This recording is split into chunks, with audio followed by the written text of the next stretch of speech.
Hello everyone, मैं हूं सायन और आप सभी लोगों का स्वागत है फाइटर बैच में। तो क्लास 12 सेमेस्टर 4 के एक और वीडियो के साथ मैं आ चुका हूं। तो ऑलरेडी हमारा इस सीरीज़ के ऊपर 4 वीडियोस आ चुका है।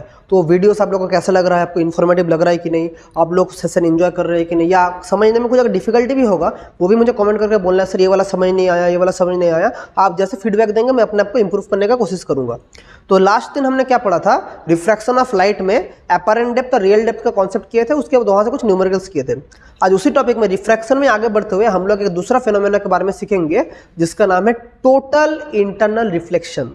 ये टॉपिक बहुत ही कॉन्सेप्चुअल और इजी टॉपिक है, लेकिन मैक्सिमम जगह में मैं क्या देखता हूँ, बच्चे इसको ऊपर ऊपर से पढ़ के चल जाते हैं। लेकिन इसके अंदर हम लोग डिटेल्स में घुसेंगे, हर एक चीज़ पिन ड्रॉप मतलब जितना भी डिटेल्स में घुस सकते हैं पूरा घुसेंगे। उसके बाद मिराज फॉर्मेशन पढ़ेंगे, रियल लाइफ में कहाँ कहाँ हमारा ये फेनोमेना काम में आता है, सब कुछ देखेंगे। जो नॉर्मली स्कूल के टीचर्स क्या करते हैं, इसको ऊपर ऊपर से बोल के चल जाते हैं, हम लोग ऊपर नहीं। हम जो अभी शुरू कर रहे हैं, जो फाइटर बैच है, हम लोग पूरा डिटेल्स में हर एक चीज़ को पढ़ेंगे, किसी भी चीज़ को छोड़ेंगे नहीं, पूरे डिटेल्स में पढ़ेंगे। तो आज चलिए शुरू करते हैं। हम लोग आज शुरू करेंगे क्या, हम लोग शुरू करेंगे टोटल इंटरनल रिफ्लेक्शन। ये टॉपिक हम लोग आज शुरू करेंगे। अभी टोटल इंटरनल रिफ्लेक्शन है क्या, पहले देखिए नॉर्मली क्या होता है। देखिए पहले हम लोग सोचिए नॉर्मल केसेस। देखिए अब मैं इतना देर से मैं जब वीडियो बना रहा था तब मैंने क्या बोला था, यहाँ से यहाँ लाइट आ रहा है, तो यहाँ से यहाँ जब लाइट आ सकता है तो लाइट तो यहाँ से भी यहाँ जा सकता है, ऑब्वियसली जा सकता है। तो मैं बोल रहा हूँ एक लाइट मेरा यहाँ से जा रहा है, इसका रिफ्रैक्टिव इंडेक्स μ1 है, इसका रिफ्रैक्टिव इंडेक्स μ2 है। अगर मेरा μ1 ग्रेटर देन μ2 होता है तो क्या होगा, ये वाला रेयरर मीडियम होगा, ये वाला डेंसर मीडियम होगा, नो प्रॉब्लम। सो मेरा क्या हुआ, लाइट गया तो डेंसर टू रेयरर मीडियम में जाएगा तो क्या होगा, बेंड टुवर्ड्स द नॉर्मल या bends away from the normal, bends away from the normal, तो हमारा इस तरफ चल जाएगा। सो ये वाला मेरा क्या था, एंगल ऑफ इंसिडेंस, ये वाला था एंगल ऑफ रिफ्रैक्शन। अभी एंगल और अगर थोड़ा बढ़ाऊं तो और बेंड करेगा थोड़ी देर बाद। अगर मैं एंगल को और थोड़ा बढ़ाऊं, मैं क्या बोल रहा हूँ समझने की कोशिश कीजिए, मैं एंगल को धीरे और बढ़ा रहा हूँ, यहाँ पर bends away from the normal हो रहा है, तो अगर मैं ये वाला इंसिडेंट एंगल को और थोड़ा बड़ा करूँ, अगर मैं इंसिडेंट एंगल को और थोड़ा बड़ा कर दूँ तो ये वाला और हमारा इधर आ जाएगा, ये वाला आई, ये वाला आर और हो जाएगा। तो ऐसे बढ़ाते बढ़ाते क्या हो रहा है, देखिए यहाँ पर हमारा डेंसर मीडियम रेयर मीडियम, तो बढ़ाते बढ़ाते एक ऐसा पॉइंट आएगा, बढ़ाते बढ़ाते एक ऐसा पॉइंट आएगा, एंगल ऑफ इंसिडेंस एक ऐसा पॉइंट आएगा जिसके लिए एंगल ऑफ रिफ्रैक्शन मेरा क्या हो जाएगा, पूरा पूरी सरफेस के लग के पूरा बाहर निकल जाएगा, मतलब एंगल ऑफ रिफ्रैक्शन मेरा 90 डिग्री हो जाएगा।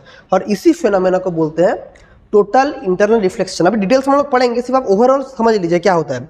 जब मेरा light rays denser to rare medium में जाता है तो after passing through the medium it bends away from the normal.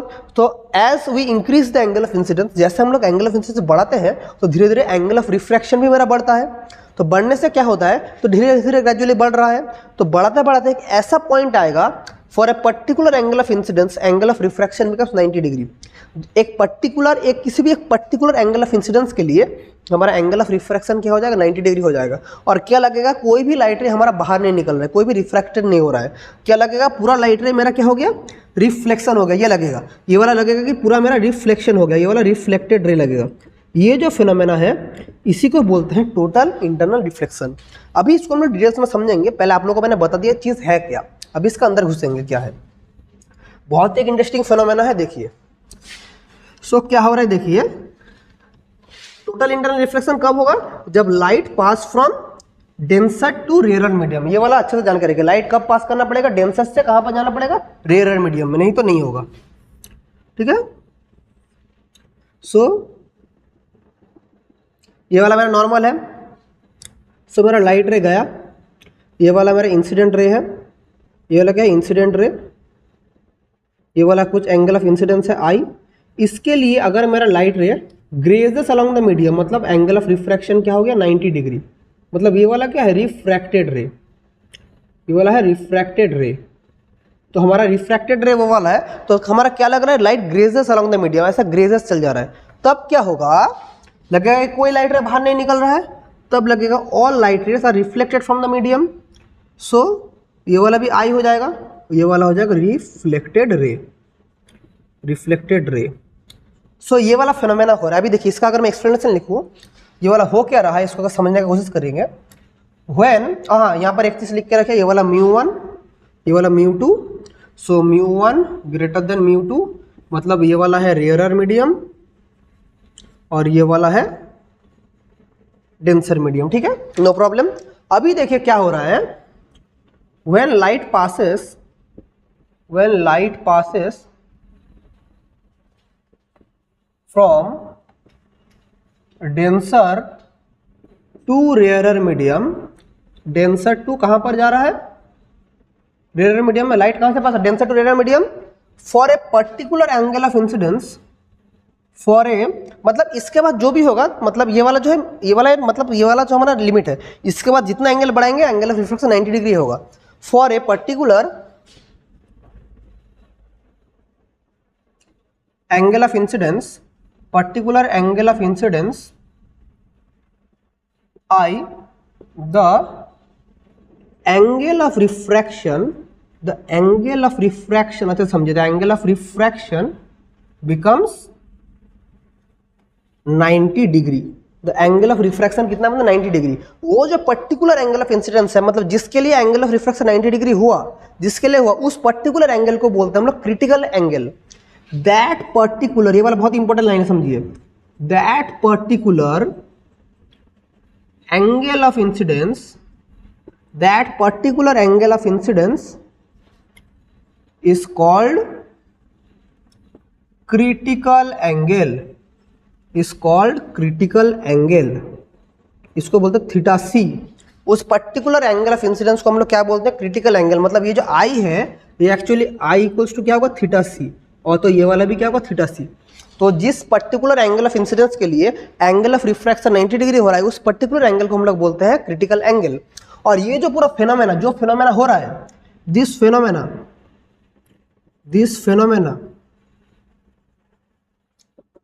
is called total internal reflection, is called total internal reflection। अभी बहुत कुछ हमें यहाँ से सीखना है। टोटल इंटरनल रिफ्लेक्शन में क्या हो रहा है, देखिए सबसे पहले इसको अगर स्क्रीनशॉट लेना चाहते हो तो ले लीजिए, मैं हट जा रहा हूँ स्क्रीन से, स्क्रीनशॉट ले लीजिए, ले लिए, बहुत बढ़िया।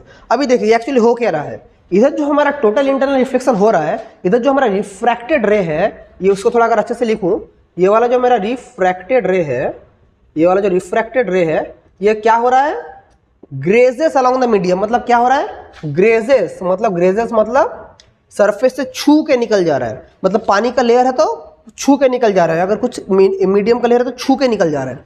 मतलब ये वाला पूरा ग्रेजेस अलोंग द मीडियम, मतलब दूर से अगर कोई इंसान देखे, उसे लगेगा कि नहीं कोई लाइट रे बाहर निकल रहा है, उसे फील ही नहीं होगा। उसे क्या लगेगा, जो भी लाइट रे आ रहा है वो रिफ्लेक्शन हो जा रहा है। सो मतलब क्या हो रहा है, it seems that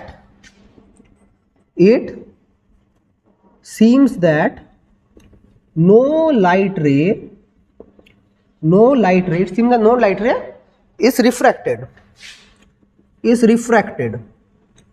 no light is refracted, but all is reflected। लगता है कि कोई भी लाइट रे रिफ्रैक्शन नहीं हो रहा है, सब क्या हो रहा है, रिफ्रैक्शन नहीं हो रहा, सब क्या हो रहा है, रिफ्लेक्शन हो रहा है। समझ पा रहे मैं क्या बोल रहा हूं, इसको नोट डाउन कीजिए। हाँ, सो देखिए ये वाला तो समझ गए कि लग रहा है कि कोई भी लाइट रे, तो देखिए यहाँ पर हमारा कोई मिरर नहीं है अभी, और भी हम लोग समझेंगे, पहले समझ लीजिए। ये जो फेनोमेना हो रहा है, इधर कोई भी मिरर नहीं है, ये बात मैं बार बार बोल रहा हूँ, कोई भी मिरर नहीं है। मतलब ये भी एक मीडियम है, ये भी मीडियम है, तो पूरा रिफ्लेक्शन हो रहा है। देखिए दो रिफ्रैक्टिंग मीडियम में, ये भी एक रिफ्रैक्टिंग मीडियम है, ये भी रिफ्रैक्टिंग मीडियम है, तो दोनों में से जब लाइट रे से पास हो रहा है, तो ये कि बहुत ही एक रिमार्केबल फेनोमेना है। ये रियल लाइफ में हम लोग डेली देखते हैं, बहुत जगह देखते हैं। कहाँ देखते हैं, हमें उसमें भी आऊँगा मैं, पहले यहाँ से यहाँ तक पहले नोट डाउन कर लीजिए, कुछ डाउट है तो बोलिए। तो देखिए अभी आप लोगों का मन में जो डाउट आएगा, मैं समझ पा रहा हूँ कि सर क्या पर्टिकुलर इसी एंगल में टोटल इंटरनल रिफ्लेक्शन होगा, इससे ज़्यादा या कम में क्या नहीं होगा? तो वही डाउट आप लोगों को क्लियर करूँगा। ये वाला क्या है, लिमिटिंग, मतलब थ्रेशोल्ड वैल्यू, मतलब इससे ज़्यादा जितना भी एंगल है उसमें क्या होगा, क्या होगा बोलिए तो, टोटल इंटरनल रिफ्लेक्शन होगा। लेकिन अगर एंगल ऑफ इंसिडेंस थीटा से कम हुआ तो टोटल इंटरनल रिफ्लेक्शन नहीं होगा। नहीं समझ पाए? ठीक है, मुझे पता है आप लोग नहीं समझ पाए, अभी मैं उसी चीज को बोर्ड में फिर से समझाऊंगा। मैं क्या बोल रहा हूं देखिए, अगर मेरा if I greater than equals to theta C, मतलब अगर मेरा that is angle of incidence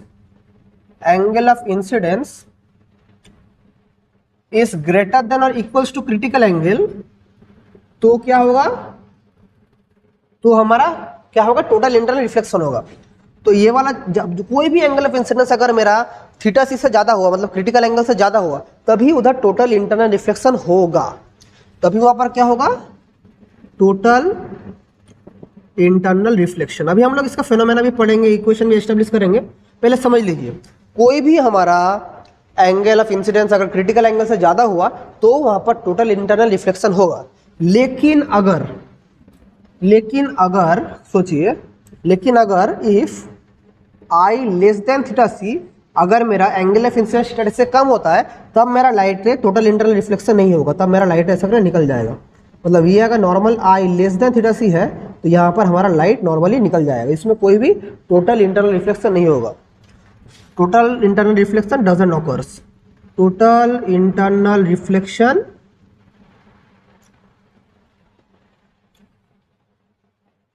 doesn't take place, total internal reflection doesn't take place. So अगर मेरा एंगल ऑफ इंसिडेंस थीटा से कम हुआ तो वहाँ पर टोटल इंटरनल रिफ्लेक्शन नहीं होगा, उससे ज़्यादा हुआ या इक्वल टू हुआ तो टोटल इंटरनल रिफ्लेक्शन होगा। इसी जगह में बहुत बच्चों का डाउट रहता है, ये मुझे पता है क्योंकि मैं इतने साल से पढ़ा रहा हूँ। मैक्सिमम बच्चे, मैं बहुत बार मैं इसको कभी कभी मतलब क्लासेस में कभी कभी पूछता भी हूँ बहुत सारे बच्चों को कि एक चीज़ बोलो तो, कि अगर थीटा सी एंगल हुआ तब तो मेरा इंटरनल रिफ्लेक्शन हो रहा है, टोटल इंटरनल रिफ्लेक्शन हो रहा है। लेकिन अगर एज फॉर एग्जाम्पल किसी भी ऑब्जेक्ट का अगर क्रिटिकल एंगल 42 डिग्री है, एग्जांपल मैं बोल रहा हूँ, अगर मेरा एंगल ऑफ इंसिडेंस 43 डिग्री हुआ तब क्या टोटल इंटरनल रिफ्लेक्शन होगा?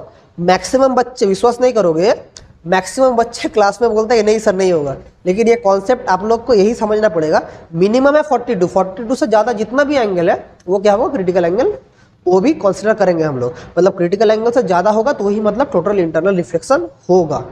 मतलब क्रिटिकल एंगल क्या है, एक बेस है, मतलब एक बेस है, इसके ऊपर जो भी एंगल है उधर क्या होगा, टोटल इंटरनल रिफ्लेक्शन होगा। आशा करता हूँ डाउट क्लियर हो गया। अभी हम लोग और भी एग्जांपल में समझेंगे इसको। अभी अगर इसका हम लोग एक इक्वेशन एस्टेब्लिश करते हैं तो क्या होगा, देखिए अगर हम लोग यहाँ पर स्नेल्स लॉ यूज करते हैं, अगर हम लोग यहाँ पर स्नेल्स लॉ यूज करते हैं, स्नेल्स लॉ यूज करते हैं, सो क्या होगा, देखिए यहाँ से वहाँ लाइट जा रहा है, so μ1 sin i equals to μ2 sin r। अभी देखिए i का मतलब ये तो क्रिटिकल एंगल है इधर, so μ1 sin theta c equals to μ2 sin 90 degree. So मेरा क्या हो जा रहा है, sine theta C μ2 by μ1, μ2 by μ1। अभी हमें क्या पता है, μ2 इज लेस देन μ1 हमें पता है। सो हमें इसको हम लोग क्या लिख सकते हैं, 1 बाई μ1 बाई μ2 लिख सकते हैं, तो ऑब्वियसली लिख सकते हैं। तो इसका मतलब क्या है, 2μ1 हम लोग ऐसे भी लिख सकते हैं। सो मेरा थीटा सी का वैल्यू क्या आ गया, साइन इनवर्स 1 बाई 2μ1 यह आ गया। अगर हम लोग लिखे if μ1 equals to μ2 equals to 1 अगर लिखते हैं तो हमारा साइन थीटा सी क्या हो जाएगा, तो साइन थीटा सी हो जाएगा 1 बाई म्यू, या थीटा सी हो जाएगा साइन इनवर्स 1 बाई म्यू। तो ये वाला है रिक्वायर्ड इक्वेशन, ये भी है, ये भी है required equation for critical angle. अभी बहुत सारे बच्चों का एक चीज़ डाउट होता है, सर मेरे पास अगर एग्जाम में क्वेश्चन दिया है मैं μ1 कौन सा पकड़ूं और μ2 कौन सा पकड़ूं, बहुत सारे बच्चों का डाउट होता है, ये डाउट वैलिड भी है। तो अगर आप लोगों को मैं शॉर्टकट बता देता हूँ, देखिए ये कहीं पर आप लोगों को नहीं मिलेगा। सोचिए आप लोगों को एज फॉर एग्जाम्पल मैं बोल रहा हूँ, एक मीडियम दिया, कुछ भी मीडियम जिसका रिफ्रैक्टिव इंडेक्स 1.51 है, और एक मीडियम है जिसका रिफ्रैक्टिव इंडेक्स 1.33 है। अभी मतलब ये मुझे नहीं पता कौन सा μ1 कौन सा μ2 है, ये वाला म्यू ये वाला भी म्यू, ये मुझे दिया है, दो अलग मीडियम का है। ये वाला सोचिए मीडियम मेरा कोई ए है, ये वाला मीडियम बी है, मुझे नहीं पता किसका कौन सा, कौन बड़ा है कौन छोटा है। अभी देखिए हमें कैसे बढ़ाएं, कौन सा μ2 कौन सा μ1 होगा, तो सोच लीजिए मैं आप लोगों को जो बोल दे रहा हूँ, ये technique shortcut technique very very important, याद रखिए। मुझे तो क्रिटिकल एंगल निकालना है, मैं क्या बोल रहा हूँ, देखिए μ2 बाई μ1 मुझे नहीं पता, ये वाला बैठा ये वाला बैठा।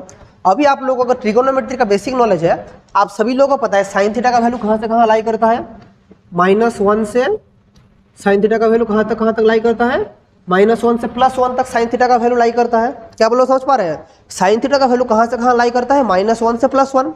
तो कभी भी साइन थीटा का वैल्यू 1 से ज़्यादा नहीं हो सकता है। तो देखिए अगर मैं 1.5 बाई 1.33 करूँ, अगर न्यूमरेटर डिनोमिनेटर से बड़ा हो गया तो मेरा तो ग्रेटर देन 1 हो जाएगा, तो कभी भी पॉसिबल नहीं है। तो हमेशा आप लोग जो छोटा वैल्यू है, दोनों रिफ्रैक्टिव इंडेक्स एक शॉर्टकट टेक्निक है, बहुत मतलब एक इलीगल प्रोसेस बता रहा हूँ, लेकिन बहुत सारे बच्चों को काम में आएगा। जिसका रिफ्रैक्टिव इंडेक्स छोटा है वही क्या है μ2, जिसका रिफ्रैक्टिव इंडेक्स ज़्यादा है वही है μ1। तो इधर मैं क्या लिख सकता हूँ क्लियरली 1.33 बाई 1.51। अब इसको सॉल्व करने के बाद जो थीटा सी का वैल्यू आएगा वही होगा। तो अगर आप लोग इतना कुछ याद नहीं रख पाए, एग्जाम में दो तो आप लोगों को दिया है रिफ्रैक्टिव इंडेक्स, बोला critical angle for the medium निकाले, तो जो वाला छोटा रिफ्रैक्टिव इंडेक्स होगा वो न्यूमरेटर हो जाएगा, जो वाला बड़ा रिफ्रैक्टिव इंडेक्स होगा वो वाला डिनोमिनेटर हो जाएगा। तो इसको सॉल्व करना, फिर वहाँ से साइन इनवर्स करके आंसर निकाल लेना। समझ पा रहे हो क्या बोल रहा हूँ? ओके, तो ये वाला हमारा मैथमेटिक्स करने का प्रोसेस था। अभी सर ये तो समझ गए, टोटल इंटरनल रिफ्लेक्शन भी सर समझ गए, लेकिन रियल लाइफ में क्या कुछ इसका काम है वही हम लोग अभी आएंगे। रियल लाइफ में एप्लीकेशन क्या है, रियल लाइफ में एप्लीकेशन से पहले हम लोग को देखना पड़ेगा क्रिटिकल एंगल किस किस के ऊपर डिपेंड करता है। सबसे पहले हमें ये देखना पड़ेगा। पहले यहाँ तक कुछ डाउट है तो कमेंट में बोलना, सर यहाँ तक समझ पा रहे हैं नहीं पा रहे हैं, ये वाला मुझे कमेंट में बोलना। यहाँ तक हम देखिए, यहाँ तक हमने क्या किया, पहले स्नेल्स लॉ पढ़ा, फिर वहाँ से हमने देखा कि कैसे हमारा फिनोमेना हो रहा है, टोटल इंटरनल रिफ्लेक्शन क्या है ये हम लोग समझ लिया। अभी हम लोग देखेंगे कि ये जो क्रिटिकल एंगल है ये किस किस चीज के ऊपर डिपेंड करता है। समझ पा रहे हैं? देखिए अभी, हाँ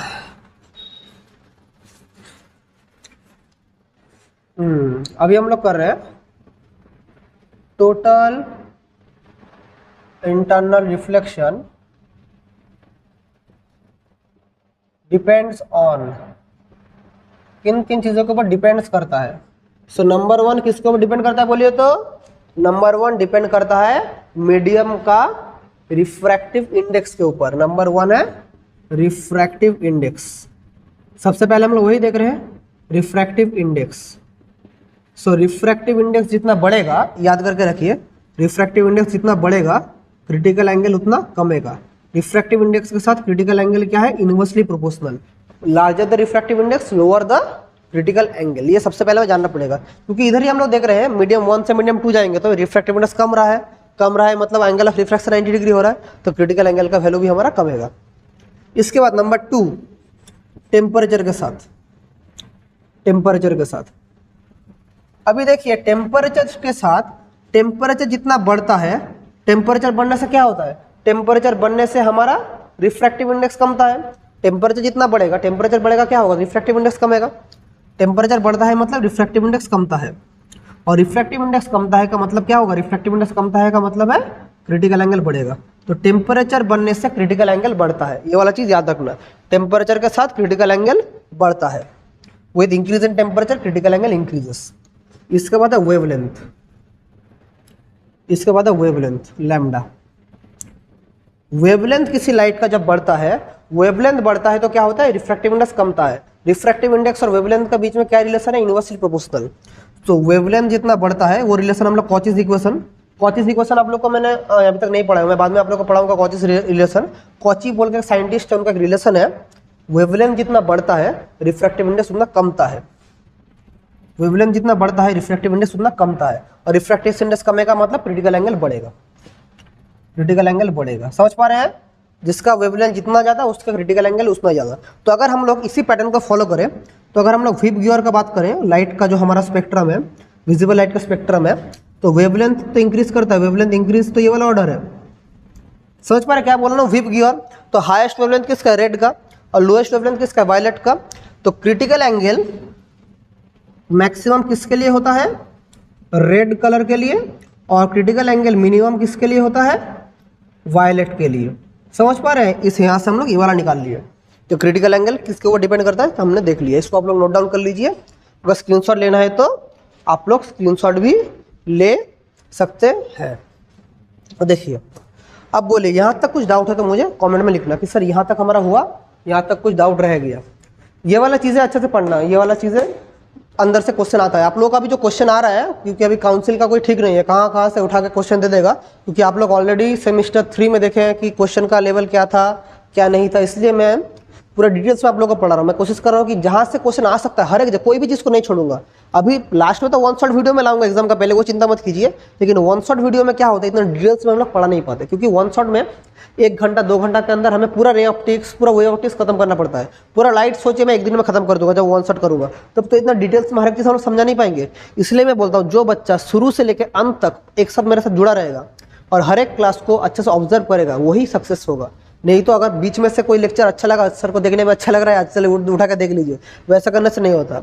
life is not a 100 metre race, life is a marathon. आपको मैराथन जैसा भागते हैं ना, कोई इंसान जब मैराथन भागता है वो उतर के बहुत स्पीड में नहीं भागता है, वो धीरे धीरे धीरे धीरे भागते भागते भागते भागते अंत तक जाता है। तो हमें भी एग्जाम के लिए मैराथन की तरह भागना है। अगर हम लोग भट से भाग लिए तो थोड़ी देर बाद जाके हम लोग मतलब टायर्ड होकर रास्ते में हमारा उल्टी शुरू हो जाएगा। तो एग्जाम के 2 महीना पहले 1 महीना पहले पढ़ के कुछ नहीं होगा। आपको टोटल जो टाइम है ना, फरवरी का कितना तारीख से एग्जाम है, फरवरी का 12 तारीख से एग्जाम है। तो अभी से आप लोग को धीरे धीरे मैराथन की तरह दौड़ना चालू करना पड़ेगा। अगर दौड़ेंगे तो ही आप लोग कर पाएंगे।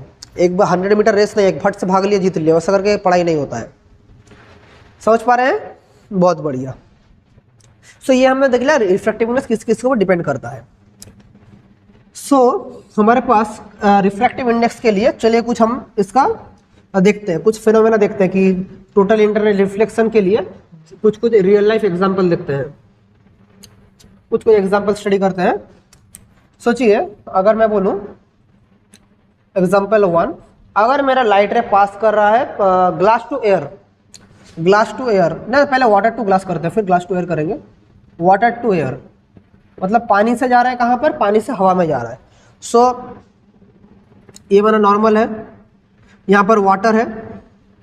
सो लाइट रे जा रहा है, एंगल ऑफ रिफ्रैक्शन मेरा क्या है 90 डिग्री। सो बाहर एयर का रिफ्रैक्टिव इंडेक्स तो 1 होता है, वाटर का रिफ्रैक्टिव इंडेक्स कितना होता है 4/3 या 1.33 हम लोग बोलते हैं। तो यहाँ पर मेरा क्रिटिकल एंगल कितना होगा साइन थीटा सी। आप लोग बोलेंगे सर कौन सा बिठाऊं, म्यू या यूडब्ल्यू? तो अभी आप लोग को थोड़ी देर पहले शॉर्टकट बोला हूँ, जिसका रिफ्रैक्टिव इंडेक्स कम होता है उसको ऊपर लिखो, जिसका छोटा ज़्यादा होता है उसको नीचे लिखो। That is 1/4/3 that is 3/4 sine theta. So मेरा थीटा सी क्या हो जाएगा साइन इनवर्स 3/4। साइन इनवर्स 3/4 ये वाला वैल्यू याद करके रखिए। साइन इनवर्स 3/4 का जो वैल्यू होता है ये नियरली इक्वल टू 48 डिग्री होता है। बोलिए सर इसको याद रखना पड़ेगा? 2-3 तो चीज़ें जिसको आप लोग याद रखना पड़ेगा, हर एक चीज़ को याद रखना जरूरत नहीं, क्योंकि आप लोगों को एग्जाम में इस बहुत सारा क्वेश्चन आ सकता है कि एयर टू वाटर में हमारा क्रिटिकल एंगल का वैल्यू कितना है। तब आपको याद रखना पड़ेगा जब हमारा लाइट रे एयर टू वाटर में पास होता है, वाटर टू एयर में पास होता है, तब क्रिटिकल एंगल कितना था 48 डिग्री। तो ये वाला जो एंगल है क्रिटिकल एंगल ये कितना है 48 डिग्री है। समझ पा रहे हैं? ये वाला क्या है 48 डिग्री, मतलब ये जो रिफ्लेक्टेड हो रहा है ये भी एंगल कितना बनेगा 48 डिग्री बनेगा। सो एक चीज देखिए कि ये टोटल तो हमारा कितना है, टोटल है 90 डिग्री, ये वाला 48 डिग्री है, तो ये वाला कितना होगा 90 माइनस 48 करने से कितना होता है 45 इंटू 2 90 होता है। तो इधर 3 चला गया तो कितना रहेगा बोलिए 42 डिग्री रहेगा। तो 42 डिग्री तो रहेगा ना, 42 और 48 मिला के कितना होता है 8 to 10 4 4 8 9 90 डिग्री हो रहा है। तो ये एंगल 42 डिग्री। तो हमारे पास कितना तो मतलब कितना तो रिफ्लेक्टेड लाइट होगा, मतलब यहाँ से यहाँ कितना बार लाइट जाएगा बोलिए 42 बार जा सकता है। मतलब हमारा टोटल कितना तो केसेस बनेगा 42 केसेस बनेगा टोटल इंटरनल रिफ्लेक्शन के लिए।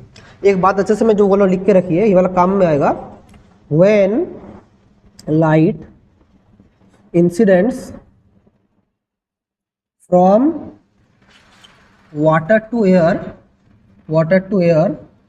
Total 42 internal reflection for 42 internal reflection can take place total कितना 42 internal reflection can take place कितना सकता है टोटल 42 हो सकता है। इसको याद रखिए क्योंकि ये वाला एंगल मेरी ये वाला निकला है। अभी सिमिलर चीज अगर हम लोग देखें किसके लिए देखें, अगर ये वाटर टू एयर हुआ, अगर हम लोग करते हैं ग्लास टू एयर, अगर ग्लास से एयर में जाएगा तो क्या होगा। एग्जाम्पल देखते हैं, अगर ग्लास टू एयर सो देखिए क्या हो रहा है।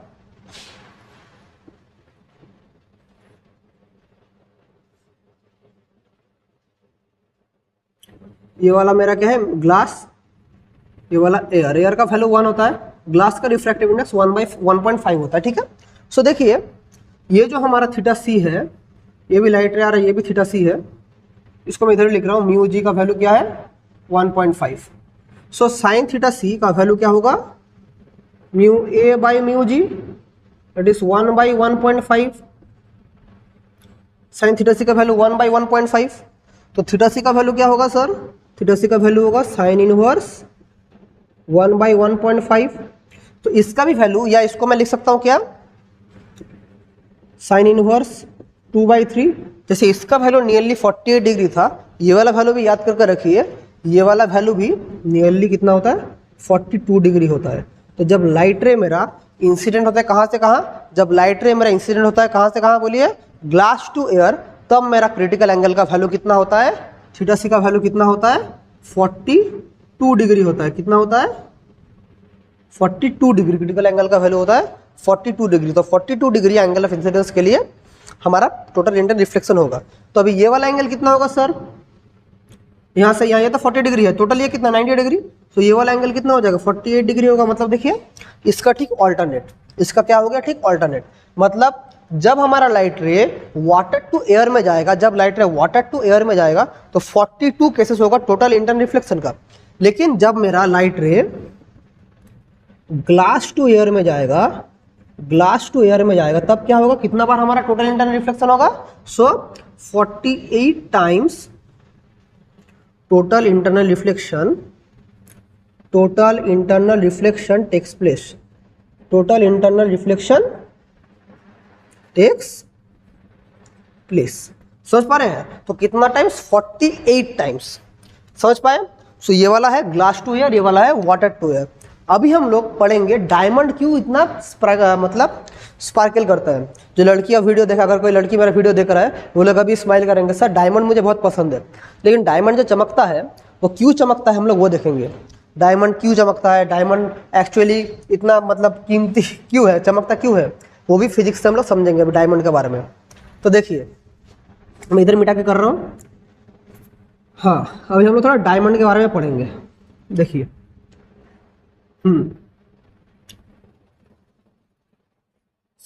देखिए डायमंड दिखने में कैसा होता है। एग्जाम्पल 3 जो शाइनिंग ऑफ डायमंड के बारे में हम लोग पढ़ेंगे। Shining of diamond. तो डायमंड दिखने में कैसा होता है, देखिए मैं ओवरऑल बना रहा हूँ, मैं तो अभी डायमंड कभी पहना नहीं हूँ जिंदगी में, लेकिन कैसे दिखता है मुझे ये पता है। देखिए ऐसा टाइप का एक डायमंड होता है, इसको हम लोग थोड़ा ऐसे बना सकते हैं। यहाँ से ऐसा आएगा। हाँ यार दिखने के लिए डायमंड अच्छा हो गया, कितना अच्छा बनाता हूँ ना डायमंड में। अभी देखिए डायमंड इतना हमारा क्यों शाइन करता है, तो जान के रखिए डायमंड जब भी हम लोग पढ़ेंगे तो डायमंड का रिफ्रैक्टिव इंडेक्स मुझे ये वाला वैल्यू जान के रखना पड़ेगा। डायमंड का रिफ्रैक्टिव इंडेक्स म्यू, डायमंड का रिफ्रैक्टिव इंडेक्स होता है 2.47। इसको आपको याद रखना पड़ेगा। डायमंड का रिफ्रैक्टिव इंडेक्स कितना होता है 2.47, ये आप लोग को याद रखना पड़ता है। सो अभी देखिए क्या हो रहा है, तो बाहर क्या है, देखिए डायमंड का रिफ्रैक्टिव इंडेक्स क्या है 2.47। अभी हम लोग देखेंगे डायमंड क्यों चमकता है। यहाँ पर क्या है, एयर है, तो जब लाइट रे मेरा पास कर रहा है, एक लाइट रे पास कर रहा है एयर टू डायमंड, तो एयर का रिफ्रैक्टिव इंडेक्स क्या होता है, एयर का रिफ्रैक्टिव 1 होता है, इसका क्या है 2.47, तो रिफ्रैक्टिव इंडेक्स बहुत बढ़ जा रहा है, तो रेयर टू डेंसर में जा रहा है। देखिए क्या हो रहा है, रेयर टू डेंसर में जा रहा है, तो बेंड टूवर्ड्स द नॉर्मल हो जाएगा। यहाँ पर टोटल इंटरनल रिफ्लेक्शन नहीं हुआ, याद रखिए यहाँ पर हमारा रेयर टू डेंसर में जा रहा है, टोटल इंटरनल रिफ्लेक्शन नहीं हुआ। लेकिन मजा कहाँ होगा, मजा इधर होगा। देखिए यहाँ पर एक मजे का बात है, देखिए ये कहाँ से कहाँ जाएगा, डेंसर टू रेयर मीडियम। तो डेंसर टू रेयर मीडियम में जब जाएगा तब क्या फिनोमेना होगा। देखिए अभी वो जाने से पहले देखिए डायमंड का हमारा क्रिटिकल एंगल कितना होता है। अगर मैं क्रिटिकल एंगल बोलूँ sin थीटा c, इसका मतलब क्या हो जाएगा mu a by refractive index of diamond, so 1/2.47। तो थीटा c का वैल्यू आ जाएगा साइन इनवर्स 1/2.47, और इसका value nearly equal to 24 degree होता है। इसका value nearly equal to 24 degree होता है। ये वाला वैल्यू आप लोग, हाँ ये वाला भी याद रखना पड़ेगा, 24 डिग्री 1/2.47। अगर घर में कैलकुलेटर है, कैलकुलेट करके देख लीजिए, इसका वैल्यू भी नियरली 24 डिग्री आता है। सो देखिए क्या मजे का बात है, ये जो एंगल इधर होगा ना, एंगल ऑफ इंसिडेंस, ये वाला 24 डिग्री के आसपास हो ही जाता है, आसपास हो जाता है। तब हमारा लाइट रे क्या होगा, टोटल इंटरनल रिफ्लेक्शन होगा, और लाइट रे जाके मेरा इधर धक्का मारेगा, फिर यहाँ पर टोटल इंटरनल रिफ्लेक्शन होगा, फिर आके यहाँ पर धक्का मार दिया, फिर इधर होगा, फिर इधर आके धक्का मार रहा है, फिर आके इधर मार दिया, फिर आके इधर मार दिया। तो ऐसे करते करते करते करते डायमंड के अंदर एक बार जब लाइट घुस जाता है, कहीं से इधर से भी घुस सकता है, इधर से भी घुस सकता है, तो पूरा डायमंड के बीच में क्या होता है, ऐसे करके टोटल इंटरनल रिफ्लेक्शन हो रहा है। तो डायमंड में अलग कोई जादू नहीं है। डायमंड का क्या है, यहाँ पर जो फिनोमेना है, जो टोटल इंटरनल रिफ्लेक्शन हो रहा है, ये टोटल इंटरनल रिफ्लेक्शन के लिए ही डायमंड क्या हो रहा है हमारा, ये क्या हो रहा है बोलिए तो, क्या हो रहा है, हमारा शाइनिंग हो रहा है। अभी अगर आपका मन में क्वेश्चन है सर एक बार अगर लाइट एंट्री कर लिया तो टोटल कितना बार डायमंड के अंदर वो मतलब कितना बार टोटल इंटरनल रिफ्लेक्शन करेगा, तो देख लीजिए। तो नंबर ऑफ टाइम्स हम लोग कैसे करते हैं, नंबर ऑफ टाइम्स हम लोग कैसे करते हैं बोलिए, 90 डिग्री माइनस 24 डिग्री। सो क्या आएगा 94 माइनस 26 करने से 6 और 2 कट कर 8, 66 टाइम्स।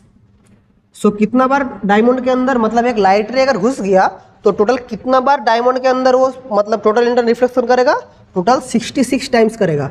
लेकिन ग्लास के अंदर जब लाइट घुसता है वो कितना बार करता है, 48 टाइम्स। तो जब भी हमारा डायमंड और ग्लास का कंपेयर करेंगे कहाँ पर ज़्यादा होगा, डायमंड में होगा। क्यों हो रहा है कि क्लियरली हम देख पा रहे थे 66 टाइम्स हमारा साइन कर रहा है, लेकिन ग्लास में 48 टाइम्स साइन कर रहा है। तो हम लोग क्लियरली बोल सकते हैं diamond is more shinier than glass. यहाँ से मैं समझ गया। तो कोई भी डायमंड में कोई जादू नहीं है कि उसका अंदर से लाइट निकल रहा है, कुछ नहीं है। एक बार लाइट जाता है तो अंदर फंस के रह जाता है, यही फेनोमेना होता है डायमंड में, इसके अलावा कुछ नहीं। इसको आप लोग देख लीजिए, देख लीजिए, इसको आप लोग नोट डाउन कर लीजिए, डायमंड के अंदर क्यों इतना शाइनिंग करता है। ठीक है, तो अभी हम लोग आगे बढ़ेंगे। देखिए इंटरेस्ट लग रहा है ना पढ़ने में, फिजिक्स पढ़ेंगे इंटरेस्ट के साथ, मतलब ऐसे ही कोई बोझ आप लोगों को मैं नहीं चपा दूंगा कि आप लोग को रट्टा मार के जाइए। हर एक चीज़ को हम लोग समझेंगे क्यों हो रहा है, पूरा हर एक चीज़ अंदर घुस के पढ़ेंगे हम लोग। ऐसे ऊपर ऊपर से पढ़ के हम लोग, मैं भी नहीं पढ़ता ऊपर ऊपर से, आपको भी पढ़ने नहीं दूंगा। अंदर घुसेंगे, पूरे डिटेल्स में पढ़ेंगे, फिर आगे बढ़ेंगे। समझ गए? ठीक है, तो ये डायमंड क्यों साइन करता हम लोग देख लिया। अभी टोटल इंटरनल रिफ्लेक्शन का और कुछ एग्जाम्पल पढ़ते हैं, और कुछ एग्जाम्पल पढ़ते हैं। जैसे कि एक देखिए, आप लोग वाटर का जो बबल्स होता है, अगर एक जगह पर वाटर है, कभी कभी एयर का बबल्स ऊपर उठता है ना, एयर का बबल्स ऊपर उठता है ना, वाटर का जो अगर लेयर है, एयर का बबल्स ऊपर उठता है। तो ये जो एयर का बबल्स है ये भी क्या करता है, शाइन करता है। एयर का बबल्स भी क्या करता है, शाइन करता है, एयर बबल्स। उधर भी क्या हो रहा है बोले तो टोटल इंटरनल रिफ्लेक्शन ही हो रहा है। ठीक है, अभी कुछ हम लोग एप्लीकेशन देखते हैं, application of total internal reflection कुछ पढ़ते हैं। यहाँ तक समझ पाए? कोई डाउट होगा तो बोलना आप लोग कमेंट करके। अभी हम लोग पढ़ेंगे application of total internal reflection, application of total internal reflection. तो एप्लीकेशन कहाँ कहाँ है? Number 1 is total reflecting prism, total reflecting prism. तो टोटल रिफ्लेक्टिंग प्रिज्म क्या है, ये 3 केसेस हो सकता है। एक बार 90 डिग्री हमारा हो सकता है, एक बार हो सकता है हमारा 180 डिग्री, और एक बार जो लाइन में उसी लाइन में। तो प्रिज्म में जब भी हम लोग करेंगे टोटल रिफ्लेक्टिंग प्रिज्म क्या है, टोटल रिफ्लेक्टिंग प्रिज्म है वो एंगल ऑफ, यहाँ पर क्या होता है, टोटल इंटरनल रिफ्लेक्टिंग प्रिज्म जो है, जो एंगल ऑफ प्रिज्म होता है, ये एंगल ऑफ प्रिज्म कितना होता है, यहाँ पर एंगल ऑफ प्रिज्म होता है 90 डिग्री। अगर टोटल इंटरनल रिफ्लेक्शन हुआ तो उधर एंगल ऑफ प्रिज्म क्या होता है, 90 डिग्री। और वो क्या है, एक है आइसोस्केलिस, आइसोस्केलिस, उसके बाद राइट एंगल्ड प्रिज्म। सो हमारा जो भी टोटल रिफ्लेक्टिंग प्रिज्म है वो क्या है, आइसोस्केलिस राइट एंगल प्रिज्म। मतलब क्या है, जो भी हम लोग प्रिज्म लेंगे, प्रिज्म एक्चुअली दिखने में कैसा होता है, प्रिज्म एक्चुअली दिखने में ऐसा होता है, ऐसा प्रिज्म दिखने में होता है। तो ये जो सेक्शन है, इस सेक्शन को बोलते हैं हम लोग, क्या बोलते हैं, प्रिंसिपल सेक्शन। अभी इस सेक्शन को अगर हम लोग ऐसे करके, ऐसे सीधा करके घुमा दें, यहाँ से ऐसे सीधा करके घुमा दे तो कैसा दिखने में होगा, तो सीधा करके घुमा देते हैं तो प्रिज्म क्या होगा, कुछ ऐसे दिखने में होगा ना, सामने का सेक्शन कुछ ऐसे दिखने में होगा। सो देखिए टोटल रिफ्लेक्टिंग प्रिज्म क्या है, ABC। इसका मतलब है ये वाला एंगल 90 डिग्री होगा, ये वाला साइड इक्वल्स टू ये वाला साइड, तो उसका मतलब क्या है, ये वाला एंगल होगा 45 डिग्री, ये वाला एंगल होगा 45 डिग्री। तो टोटल इंटरनल प्रिज्म कुछ ऐसा दिखने में होता है। मतलब अगर राइट एंगल ट्राइंगल होगा जहाँ का एक एंगल 90 डिग्री, दोनों एंगल 45 डिग्री होगा, और टोटल इंटरनल रिफ्लेक्स कहाँ प्लेस करेगा, इस हाइपोटेन्यूज के थ्रू निकलेगा। अभी हम लोग केसेस पढ़ते हैं, अलग अलग केसेस देखेंगे। पहले प्रिज्म दिखने में कैसा होता है समझ गए, एंगल ऑफ प्रिज्म 90 डिग्री और बाकी दो एंगल क्या होगा 45 डिग्री। ठीक है, चलिए अब देखिए, अभी हम लोग आगे बढ़ेंगे। अभी केस 1 क्या है, केस 1 है, अगर हम लोग 90 डिग्री हम लोग क्या करते हैं, डेविएशन करते हैं, कितना 90 डिग्री डेविएशन हम लोग करते हैं। सो क्या होगा, सो प्रिज्म को हम लोगों को कुछ इस तरह से तो रखना पड़ेगा। मैं इधर ही बनाता हूँ, उधर बनाए क्या हो, इधर ही बनाता हूँ। तो ये वाला एंगल कितना है 90 डिग्री। सो लाइट रे मेरा जाएगा, लाइट रे मेरा जाएगा, ठीक है।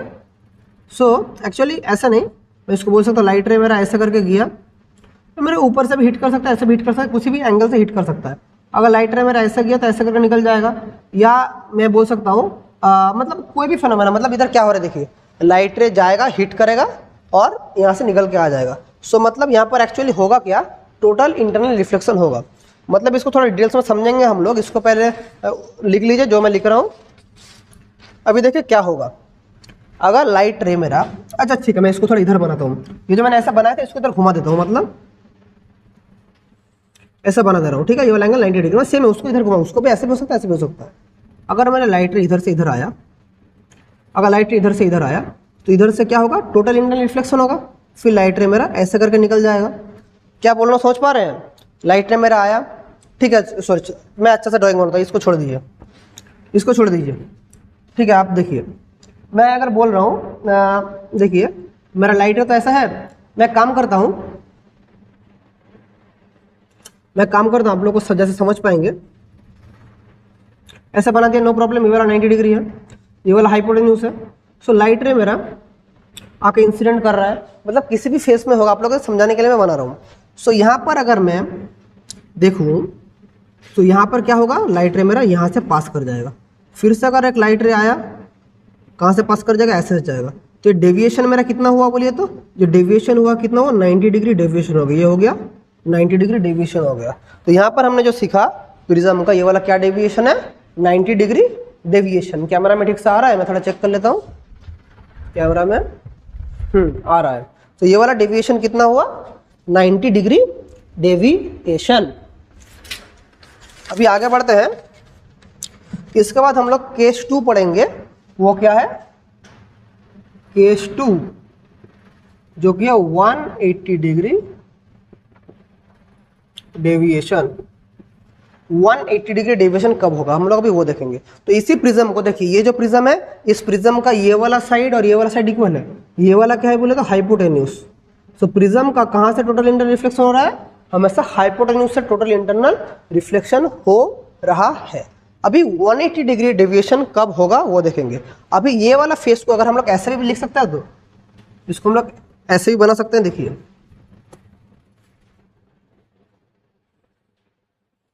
इसको हम लोग ऐसे भी बना सकते हैं,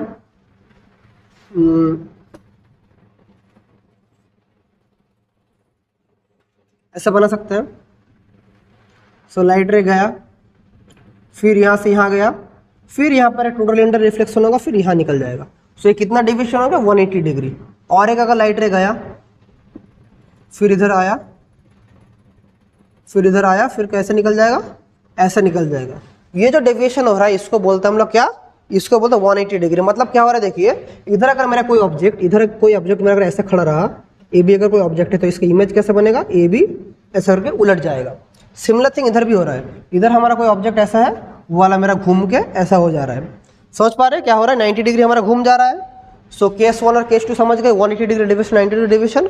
और अगर हम लोग चाहें कि हमारा सेम पाथ फॉलो करे, कोई डेविएशन नहीं होगा, सेम पाथ फॉलो करे, अगर उसको हम लोग बोलेंगे केस 3। अगर हम लोग बोले follows the same path, case 3 that is follows the same path, मतलब light ray total internal reflection का बाद भी सेम पाथ फॉलो करता है, तो उसको घुमा के हम लोग ऐसा रख देंगे, इसको घुमा के हम लोग ऐसे सिंपल रख देंगे। तो ये वाला एंगल कितना है, 90 डिग्री। इधर ये वाला एंगल कितना था, 90 डिग्री था। सो क्या होगा, सो हमारा लाइट रे जाएगा, ऐसे करके पास करेगा, फिर क्या होगा बोलिए तो, ऐसे करके पास करेगा, फिर हमारा टोटल इंटरनल रिफ्लेक्शन होगा और लाइट ऐसे करके निकल जाएगा। फिर लाइट रे आएगा, पास करेगा, टोटल इंटरनल रिफ्लेक्शन होगा और निकल जाएगा। ये वाला थोड़ा ऊपर हो गया ज़्यादा, मतलब हमारा ओवरऑल ऐसे आएगा। निकल जाएगा। तो इधर कोई अगर ऐसा रहा तो ये हमारा ऑब्जेक्ट इधर बन, इमेज इधर बन जाएगा, ए बी अगर रहा तो ये वाला मेरा ए बी बन जाएगा। सो ये जो फिनोमेना हो रहा है इधर क्या हो रहा है, जो पाथ है उसी पाथ में फॉलो कर रहा है। तो ये है कुछ टोटल इंटरनल प्रिज्म या टोटल रिफ्लेक्टिंग प्रिज्म, कुछ इसे हम लोग बोलते हैं। अब इसका रियल लाइफ में बहुत सारे एप्लीकेशन है, मतलब ये जो प्रिज्म है इसको हम लोग पेरिस्कोप की तरह यूज कर सकते हैं, इसको हम लोग बहुत सारी चीज़, अभी इसको एप्लीकेशन बोलूंगा मैं। देखिए ये जो टोटल रिफ्लेक्टिंग प्रिज्म है इसको हम लोग एक पेरिस्कोप की तरह भी यूज कर सकते हैं। मतलब क्या है सर पेरिस्कोप का, देखिए अगर कोई चीज़ बहुत ऊपर है उसको हम देखना चाहे तो देखिए यहाँ पर हम लोग क्या करते हैं, कुछ इस तरह का एक अरेंजमेंट बनाते हैं। समझने की कोशिश कीजिए, कुछ इस तरह का हम लोग अरेंजमेंट बनाते हैं।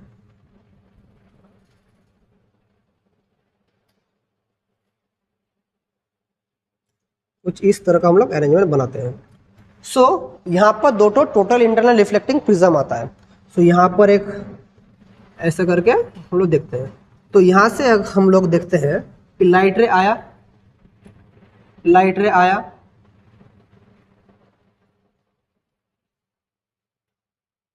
इसको थोड़ा ज़्यादा ही बड़ा बना दिया। लाइट रे आया, फिर इधर गया, फिर यहाँ से यहाँ मेरा निकल गया, और एक लाइट रे आया, इधर आकर धक्का मारा, फिर इधर निकल गया। तो अगर कोई इंसान यहाँ से आग लगा के देखे तो ऊपर का एक ऑब्जेक्ट है, एक ऊपर का ऑब्जेक्ट है, इसका इमेज वो इधर देख पाएगा। अभी देखिए क्या हो रहा है, कोई ऊपर का ऑब्जेक्ट है उसका इमेज वो इधर देख पा रहा है। तो कोई चीज़ ऊपर है उसको मैं जैसे देखे सबमरीन में, सबमरीन में क्या होता है, सबमरीन नीचे से ऊपर देखने के लिए भी ऐसे पेरिस्कोप यूज करते हैं। तो नीचे से ऊपर देखने के लिए ऐसे पेरिस्कोप यूज करता है। इधर एक टोटल इंटरनल रिफ्लेक्टिंग प्रिज्म होगा, इधर एक टोटल इंटरनल रिफ्लेक्टिंग प्रिज्म होगा।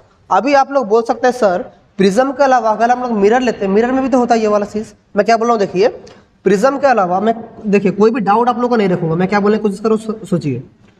प्रिज्म के अलावा अगर सेम चीज, ये पूरा सेम चीज अगर हम लोग, पूरा सेम चीज अगर हम लोग एक मिरर के साथ करते, यहाँ पर एक मिरर है, एक प्लेन मिरर है, सो क्या होता, लाइट रे आया, आया फिर यहाँ से पास कर गया, फिर लाइट रे आया, यहाँ से आया,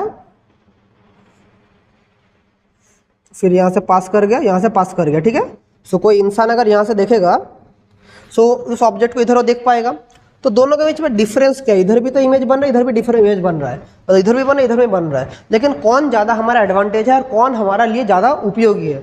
तो क्लियरली जान के रखिए ये वाला ही हमारा ज़्यादा एडवांटेज है। क्यों बोलिए तो जब मिरर में हम लोग का जाएगा कुछ अमाउंट ऑफ लाइट एब्जॉर्ब हो जाएगा, मिरर में जब लाइट जाएगा some amount of light will get absorb, लेकिन टोटल रिफ्लेक्टिंग प्रिज्म में no light will get absorb, कोई भी लाइट एब्जॉर्ब नहीं होगा, पूरा लाइट ही हमारा क्या होगा, टोटल इंटरनल रिफ्लेक्शन करके निकल जाएगा, कोई भी एब्जॉर्ब नहीं होगा। और इसके बाद क्या होगा कि ये जो हो रहा है, अगर हमारा मिरर थिक है, अगर प्लेन मिरर मेरा थिक होता है मतलब थोड़ा मोटा होता है तो मल्टीपल इमेज फॉर्म हो सकता है, लेकिन इधर कोई भी मल्टीपल इमेज फॉर्म होने का केसेस ही नहीं है। तो ऐसे एडवांटेजेस के लिए हम लोग हमेशा यूज करते हैं टोटल रिफ्लेक्टिंग प्रिज्म इन ए पेरिस्कोप। समझ गए, बहुत बढ़िया। इसको तो अगर नोट डाउन करना चाहते हैं तो कर लीजिए, इसके बाद हम लोग आगे बढ़ेंगे। हाँ इसको नोट डाउन कर लीजिए, तब तक मैं थोड़ा पानी पी लेता हूँ। क्लास कैसा लग रहा है बोलिएगा।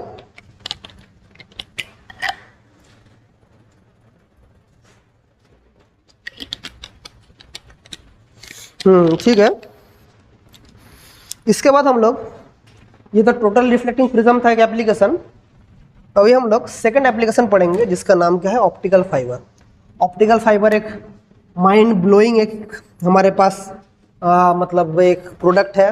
ऑप्टिकल फाइबर के बिना अभी 21st सेंचुरी है, जो डिजिटल एज चल रहा है, इंटरनेट का एज चल रहा है, आप लोग जो मेरा वीडियो देख रहे हैं, इंटरनेट का कोई एग्जिस्टेंस ही नहीं होता अगर ऑप्टिकल फाइबर नहीं रहता। कितना अच्छा चीज़ है ऑप्टिकल फाइबर, वो हम लोग पढ़ेंगे।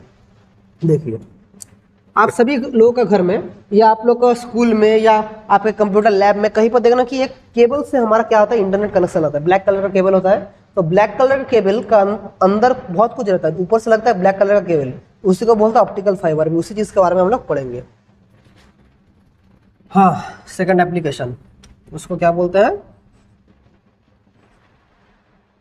Optical fibre. ऑप्टिकल फाइबर दिखने में कैसा होता है, मैं स्क्रीन में कहीं पर एक फोटो अटैच कर दूंगा, आप लोग देख पाएंगे फोटो कैसे दिखने में होता है। एक्चुअली ऑप्टिकल फाइबर क्या होता है, ऑप्टिकल फाइबर ऐसे करके हमारा एक फाइबर केबल रहता है, ऊपर से एक ब्लैक कलर का लेयर रहता है और उसका अंदर बहुत कुछ रहता है। ओवरऑल मैं एक इमेज अटैच कर दूंगा। ये ऑप्टिकल फाइबर जो है, इससे हम लोग सिग्नल ट्रांसफर कर सकते हैं, मैसेजेस ट्रांसफर कर सकते हैं, डेटा ट्रांसफर कर सकते हैं, टेलीफोन पे कॉल भी कर सकते हैं। आप लोगों के घर में टीवी चलता है, टीवी का सिग्नल भी हम लोग इससे भेज सकते हैं। ऑप्टिकल फाइबर का मेन हमारा जो एडवांटेज है, उसमें कोई भी एनर्जी लॉस नहीं होता है। और ऑप्टिकल फाइबर जो प्रिंसिपल चलता है, वो कौन सा प्रिंसिपल है, टोटल इंटरनल रिफ्लेक्शन में ऑप्टिकल फाइबर चलता है। अभी ऑप्टिकल फाइबर का एप्लीकेशन क्या है, देखिए ऑप्टिकल फाइबर में क्या होता है, दो तो लेयर होता है, दो तो लेयर होता है। एक लेयर को बोलते हैं हम लोग कोर और एक लेयर को बोलते हैं हम लोग क्लैडिंग। सो अंदर वाला लेयर को हम लोग क्या बोलते हैं, कोर, और बाहर को क्या बोलते हैं, क्लैडिंग। जो ब्लैक कलर का आप लोग देखते हैं ना ऑप्टिकल फाइबर, कई बार ऑप्टिकल फाइबर जो रास्ते से जो ज़्यादा ब्लैक कलर का जो देखते हैं वो है एक्चुअली क्लैडिंग, और उसका अंदर वाला है कोर। तो ऑप्टिकल फाइबर में क्या होता है, देखिए कोर का जो रिफ्रैक्टिव इंडेक्स होता है वो ज़्यादा होता है किससे, क्लैडिंग का रिफ्रैक्टिव इंडेक्स से ज़्यादा होता है। सो क्या होता है, तो अंदर का रिफ्रैक्टिव इंडेक्स बाहर का से ज़्यादा है, तो उधर क्या होगा, जब भी कोई मेरा सिग्नल जाएगा, अगर मैं ऐसे स्ट्रेट लाइन बनाऊं ऑप्टिकल फाइबर को, अगर देखिए ऐसा करके अगर जा रहा है ऑप्टिकल फाइबर, सो कोई भी सिग्नल जब मेरा जाता है, कोई भी सिग्नल जाता है, तो सिग्नल मेरा ऐसे करके, इधर मेरा रिफ्रैक्टिव इंडेक्स ज़्यादा है, ऊपर का रिफ्रैक्टिव इंडेक्स कम है, तो इधर हमारा क्या होगा, एक टोटल इंटरनल रिफ्लेक्शन मेरा इधर काम में आएगा। इधर क्या होगा, टोटल इंटरनल रिफ्लेक्शन होगा। फिर इस सरफेस में भी मेरा टोटल इंटरनल रिफ्लेक्शन होगा, फिर इस सरफेस में भी होगा, फिर इस सरफेस में भी होगा, फिर इस सरफेस में भी होगा, फिर ऐसा करके निकल जाएगा। समझ पा रहे हैं, फिर ऐसा करके निकल जाएगा। इधर फिर से हुआ थीटा सी, इधर भी थीटा सी, इधर भी थीटा सी। तो ऑप्टिकल फाइबर में यही प्रिंसिपल काम में आता है। Optical fibre works on the principle of total internal reflection, और इसका एडवांटेज क्या है, no energy loss. Optical fibre में कोई भी एनर्जी लॉस नहीं होता है। हम लोग जितना सिग्नल भेजते हैं उतना अमाउंट ऑफ सिग्नल ही हमें आउटपुट में मिलता है। तो इसका एप्लीकेशन अभी बोला बहुत जगह है, वाईफाई का जो तार है, उसके अलावा टेलीफोन का जो तार है, टीवी का जो हमारा वायर है, हर एक चीज़ ऑप्टिकल फाइबर है। इसके अलावा अभी मेडिकल साइंस में भी ऑप्टिकल फाइबर का बहुत यूज़ है। आप सभी ने सुना है एंडोस्कोपी के बारे में, एंडोस्कोपी के बारे में आप सभी लोग आई होप सुने हैं। तो एंडोस्कोपी में क्या होता है, डॉक्टर हमारे पेट में एक छोटा डिवाइस भेजते हैं, वहाँ से हमारा सिग्नल लेके उसको स्टडी करते हैं, इमेज लेके स्टडी करते हैं। वो जो इमेज जो आता है, वहाँ से सिग्नल जो आता है, वो भी एंडोस्कोपी का जो वायर है वो भी क्या है बोलिए, तो एक ऑप्टिकल फाइबर ही है, इसके अलावा कुछ नहीं है। तो ऑप्टिकल फाइबर से वो लोग डॉक्टर स्टडी करते हैं। तो ऑप्टिकल फाइबर का बहुत एप्लीकेशन है। तो आप लोगों को मैं पूरा बेसिक लेवल में आप लोगों को पढ़ा दिया कि ऑप्टिकल फाइबर है क्या। अभी अंदर घुसेंगे तो बहुत कुछ जानना बाकी है, उतना हम लोग डिटेल्स में नहीं घुस रहे हैं। आपके जो लेवल के लिए क्लास 12 के लेवल के इतना जानना ही बहुत है। समझ गए, नो डाउट, वेरी गुड। तो अभी आगे बढ़ते हैं, चलिए ऑप्टिकल फाइबर तो हम लोग देख लिए। तो हम लोग अभी टोटल इंटरनल रिफ्लेक्शन ही हमारा चल रहा है, तो हमने देखा कि टोटल इंटरनल रिफ्लेक्शन का हमने एप्लीकेशन दो पढ़ा। तो भाई रियल लाइफ में क्या कभी टोटल इंटरनल रिफ्लेक्शन होता है, क्यों नहीं होगा, फिजिक्स जो है रियल लाइफ में होगा। तो अभी हम लोग देखेंगे कि real life example of total internal reflection. हर एक चीज़ मैं बार बार बोल रहा हूँ ना, पूरा डिटेल्स में पढ़ेंगे, बीच रास्ते में छोड़ के नहीं जाऊँगा। हर एक चीज़ पहले हमने क्या पढ़ा था, ये चीज़ है क्या, उसके बाद हमने क्या पढ़ा, ये कैसे होता है, फॉर्मूला हमने डिराइव किया। फिर देखे हम लोग कुछ एग्जाम्पल देखे कि एयर टू डायमंड क्यों ब्राइट होता है, जब हमारा वाटर टू एयर जाता है तब कितना होता है, जब हमारा ग्लास टू एयर जाता है कितना होता है। फिर हमने क्या देखा, इसका एप्लीकेशन क्या है, एक टोटल इंटरनल प्रिज्म देखा, टोटल रिफ्लेक्टिंग प्रिज्म, और ये वाला क्या देखा, ऑप्टिकल फाइबर। अभी हमारा काम क्या है कि रियल लाइफ एप्लीकेशन है, real life phenomena related to total internal reflection, उसको हम लोग पढ़ेंगे। ठीक है, देखिए फिजिक्स बहुत इंटरेस्टिंग सब्जेक्ट है, जितना आप लोग अंदर घुसेंगे उतना मजा आएगा। अभी हम लोग करेंगे real life incidents based on total internal reflection. देखिए ये क्या होता है, अभी एक चीज फोकस कीजिए कि क्या बोलते हैं, हाँ सो सबसे पहला जो एप्लीकेशन है वो क्या है, mirage, mirage formation. So actually mirage तो बोल रहे हैं, लेकिन मिराज एक्चुअली दो टाइप का होता है। एक होता है इन्फेरियर मिराज, इन्फेरियर मिराज, और एक होता है सुपीरियर मिराज। दोनों को ही हम लोग पढ़ेंगे। बहुतों के बुक में सिर्फ इन्फीरियर मिराज है, लेकिन हम लोग इन्फीरियर और सुपीरियर दोनों मिराज हम लोग पढ़ेंगे। तो सबसे पहले अगर मैं पहले वाला बात करूं, इन्फेरियर मिराज, इन्फेरियर मिराज, या जिसको हम लोग बोलते हैं क्या, mirage in desert, mirage in desert. देखना बचपन में आप लोग जब कार्टून देखते थे, मतलब अभी भी बहुत सारे बच्चे देख सकते हैं कि आप लोग अभी भी बचपन में ही जी रहे हैं। देखिए जैसे कि नोबिता, मतलब डोरेमोन हो चुका है, शिनचैन हो चुका है, ऐसे मतलब जो भी आप लोगों का जो बचपन का कार्टून था, उधर आप लोग देखे थे। कभी कभी क्या होता है, वो लोग जब डेजर्ट में जाते थे, कभी कभी वो लोग देखते थे कि डेजर्ट में कई बार पानी लग रहा है, लेकिन दौड़ के भाग के वहाँ तक जाता था, फिर उधर जाके देखता था कुछ नहीं है, फिर सैंड पड़ा है। तो ऐसे रियल लाइफ में भी क्या पॉसिबल है? हाँ, रियल लाइफ में भी ऐसा पॉसिबल है। तो उसी चीज़ को हम लोग इधर एक्सप्लेन करेंगे। एक्चुअली मिराज होता क्या है, अगर आसपास आपका कोई ओएसिस रहता है डेजर्ट में, ओएसिस मतलब कोई पानी का जगह रहता है डेजर्ट में, तो वहाँ पर क्या होता है, एक टोटल इंटरनल रिफ्लेक्शन होता है। और क्या लगता है कि दूर कहीं पर हमारा वो, अगर सोचिए इधर मेरा अगर असली का ओएसिस है, उसका इमेज कहाँ बनेगा, इधर बनेगा। तो मेरे को इधर वाला नहीं दिखेगा, मुझे दिखेगा इधर वाला दिखेगा। तो मैं भाग के इधर जाऊँगा और उधर जाकर देखूंगा कुछ नहीं है। तो उसी चीज़ को हम लोग एक्सप्लेन करेंगे क्यों ये हो रहा है। समझ पा रहे हैं? उसी को देखेंगे। मैं क्या बोल रहा हूँ, देखिए एक्चुअली क्या होता है। सोचिए यहाँ पर एक पेड़ है,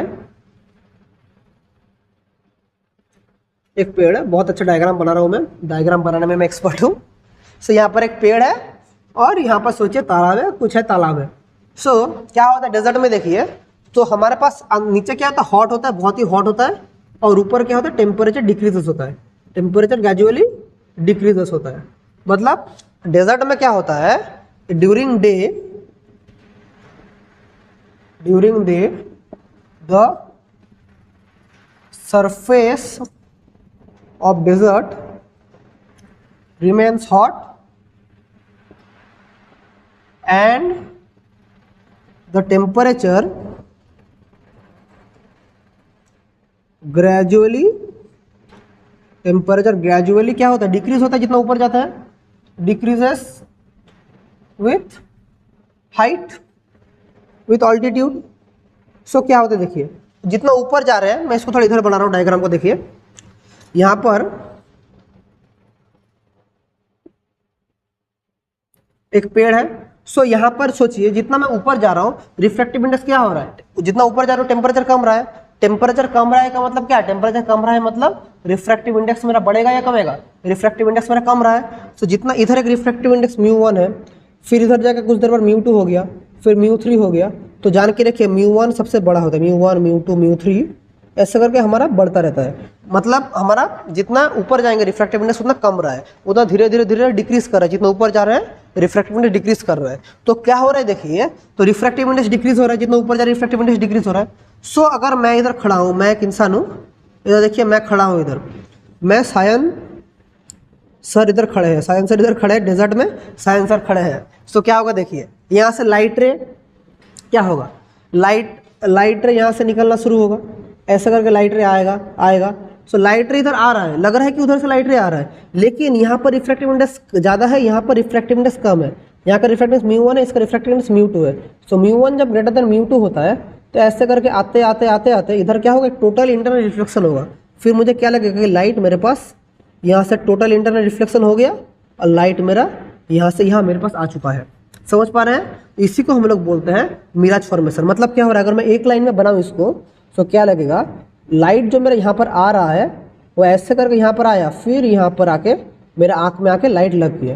तो इधर क्या लग रहा है, इधर एक टोटल इंटरनल रिफ्लेक्शन मेरा इस पॉइंट में हो रहा है।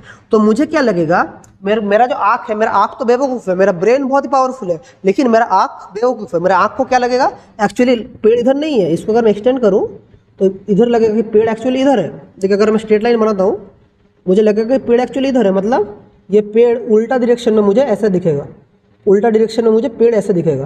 तो मुझे क्या लगेगा, जब मैं मूर्ख बालक अगर हूँ तो मुझे लगेगा कि पेड़ इधर नहीं है, मुझे लगेगा पेड़ इधर है। क्या बोल रहा हूँ, समझ पा रहे हैं? मैं इधर जो खड़ा हूँ, मेरा ह्यूमन आई इतना मतलब बेवकूफ़ है, वो समझ नहीं पाएगा कि इधर से मेरा लाइट रे नहीं आ रहा है, लाइट रे कहाँ से, इधर से आ रहा है। तो यही है मिराज फॉर्मेशन। मतलब जब डेजर्ट में बहुत ही हॉट क्लाइमेट होता है तब क्या होता है, लाइट मेरे यहाँ से आके यहाँ जाता है, लेकिन मेरे आँख को क्या पता है जहाँ से लाइट रे आ रहा है उसी को मुझे दिखेगा, तो यहाँ से मुझे क्या लगेगा, लाइट है, तो मैं इधर भागूंगा पानी के लिए, लेकिन जब इधर जाके देखूंगा इधर कुछ नहीं है, पानी नहीं है, क्या हुआ, मेरे साथ गेम हो गया। तो ये जो गेम मेरे साथ हुआ, मेरे साथ जो मेरा जो फील्डिंग सेट हुआ, क्यों सेट हुआ, कि मुझे लग रहा है कि मेरा इमेज इधर है, लेकिन एक्चुअली इधर नहीं है, इधर एक्चुअली है। तो ये बोला जाता है अगर डेजर्ट में कभी भी आप लोग एक मिराज देखेंगे तो उसका आसपास कहीं पर एक वाटर बॉडी होगा, तो वो आप लोग को खोज के निकलना है। तो मिराज क्यों हो रहा है समझ पा रहे हैं। इसके अलावा भी ये चीज़ आप लोग तभी डेजर्ट जाकर पॉसिबल नहीं है फाइंड आउट करना, ये आप लोग और एक जगह भी फाइंड आउट कर सकते हैं। अगर हाईवे में, अगर दोपहर में हाईवे में अगर आप लोग गाड़ी चलाते हैं, आप लोग का शायद अभी 18 साल नहीं हुआ है, लाइसेंस नहीं हुआ है, अगर हो जाए, अगर नेक्स्ट साल हो गया तो बहुत अच्छा। तो अगर हाईवे में जब गाड़ी चलाएंगे तो कभी कभी ऑब्जर्व करना, हाईवे के ऊपर भी कभी कभी पानी पानी ऐसा मतलब लगेगा कि दोपहर में बहुत धूप रहेगा, जब हाईवे के ऊपर लगेगा कि पानी ऐसे करके हमारा दिख रहा है, लेकिन जब हम लोग गाड़ी लेके वहाँ पर जाएंगे देखेंगे पानी नहीं है, फिर उधर जाके आसपास देखना, आसपास देखने से देखना वाटर बॉडी आसपास कहीं ना कहीं रहेगा, तो उसको क्या बोलता है, उसको भी एक मिराज फॉर्मेशन है, वो हाईवे में हो रहा है या रोड्स में भी हमारा होता है। कहाँ पर होता है, रोड्स में भी हमारा होता है, समझ पा रहे हैं। सो ये वाला क्या था, इन्फीरियर मिराज या मिराज इन डेजर्ट। इसके बाद हम लोग क्या पढ़ेंगे, इसके बाद हम लोग पढ़ेंगे मिराज कहाँ पर, डेजर्ट में पढ़ लिए, इसके बाद पढ़ेंगे मिराज कहाँ पर बोलिए, तो इसके बाद मिराज पढ़ेंगे हम लोग जो सुपीरियर मिराज है वो कहाँ पर होता है, वो होता है आर्टिक रीजन में या ओशन में होता है। देखिए वो क्या चीज़ है, इसको हम लोग बोलते हैं सुपीरियर मिराज। देख लेते वो क्या है। नंबर 2 इज सुपीरियर मिराज और मिराज इन आर्टिक रीजन, मिराज इन आर्टिक रीजन। मिराज कहाँ पर होगा, आर्टिक रीजन में होगा। तो इधर क्या होता है एक्चुअली, देखिए सोचिए आप यहाँ पर खड़े हैं, यहाँ पर ओशन है, ठीक है, यहाँ पर ओशन है, आप कहीं पर खड़े हैं, अच्छा से मैं डायग्राम बनाता हूँ। देखिए आप ऐसा करके इधर खड़े हैं, इधर एक ओशन खड़े हैं, ये आप पूरा आप लोग यहाँ पर खड़े हैं, यहाँ से मेरा पूरा वाटर बॉडी है, ठीक है, यहाँ पर मेरा वाटर है, मैं यहाँ पर खड़ा हूँ, मैं यहाँ पर खड़ा हूँ। तो क्या होगा, यहाँ पर एक शिप आ रहा है, मुझे ये वाला शिप दिखाई नहीं दे रहा है, एक शिप आ रहा है, ऐसा करके मैं बोल दे रहा हूँ एक शिप मेरा यहाँ पर ऐसा करके एक शिप मेरे तरफ आ रहा है। सो क्या होता है, देखिए यहाँ पर नीचे का टेम्परेचर बहुत ठंडा होता है, इधर होता है कोल्ड, और ऊपर जितना जाएंगे टेम्परेचर मेरा इंक्रीज हो रहा है, टेम्परेचर मेरा इंक्रीज हो रहा है। सो मतलब यहाँ का रिफ्रैक्टिव इंडेक्स और यहाँ का रिफ्रैक्टिव इंडेक्स में ये वाला ज़्यादा है, ऊपर का रिफ्रैक्टिव ज़्यादा इंडेक्स है। सो क्या होता है, इन आर्टिक रीजन, अच्छा समझिए, in arctic region temperature increases with क्या होता है with altitude, temperature increases with altitude. तो टेम्परेचर बढ़ रहा है तो क्या होगा, तो ऊपर धीरे धीरे बढ़ रहा है, तो नीचे का डेंसिटी ज़्यादा है, ऊपर का डेंसिटी कम है, तो उसके लिए क्या होगा, ऊपर जितना बढ़ेंगे तो हमारा क्या होगा, रिफ्रैक्टिव इंडेक्स उतना बढ़ेगा। सो रिफ्रैक्टिव इंडेक्स इंक्रीजेस ग्रेजुअली। सो क्या होता है, देखिए मेरा आर्टिक रीजन में, तो ये जो मेरा टोटल इंटरनल रिफ्लेक्शन होगा ये कुछ उल्टा तरह से होगा, मतलब लाइट रे मेरे यहाँ से निकलेगा, लेकिन नीचे का इसका जो रिफ्रैक्टिव इंडेक्स है μ1, इसका μ2, सो ऊपर का रिफ्रैक्टिव इंडेक्स मेरा ज़्यादा है, तो यहाँ पर मेरा टोटल इंटरनल रिफ्लेक्शन होगा, और मेरा लाइट यहाँ पर एक टोटल इंटरनल रिफ्लेक्शन हुआ और लाइट मेरे पास आ गया। तो उसी की तरह जो पिछले वाला का फिनोमेना था, मेरा आँख और भी बुद्धू है, तो मेरा लाइट रे कहाँ से लगेगा, मुझे आएगा इधर से आ रहा है, लेकिन कैसे मुझे दिखेगा कि ऐसे ऊपर आसमान से चांद सितारे ऊपर से उड़ के मेरे पास आ रहा है,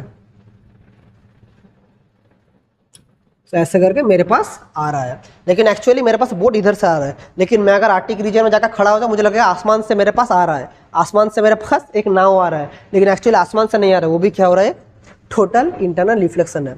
these are some example of total internal reflection. इसको क्या बोलते हैं, मिराज फॉर्मेशन। समझ गए, इसको लिखना है तो लिख लीजिए, इन्फीरियर मिराज सुपीरियर मिराज दोनों हम लोग समझ गए। इसके बाद हम लोग कुछ न्यूमेरिकल्स करेंगे, चलिए आप लोगों के लिए कुछ मैं न्यूमेरिकल्स लाया हूँ, उसको ही खोज रहा हूँ। हाँ ये देखिए कुछ न्यूमेरिकल्स है मेरे पास टोटल इंटरनल रिफ्लेक्शन रिलेटेड। तो ये वाला ओवरऑल आप लोग समझ गए कौन सा क्या है। अभी थोड़ा हम लोग देखते हैं कि ये जो हमारा हो रहा है ये क्यों हो रहा है, मतलब क्यों नहीं, क्यों तो हम लोग समझ गए, अभी कुछ हम लोग न्यूमेरिकल्स देखते हैं। चलिए हाँ,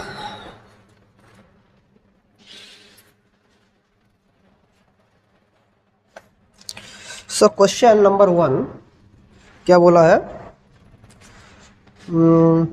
critical angle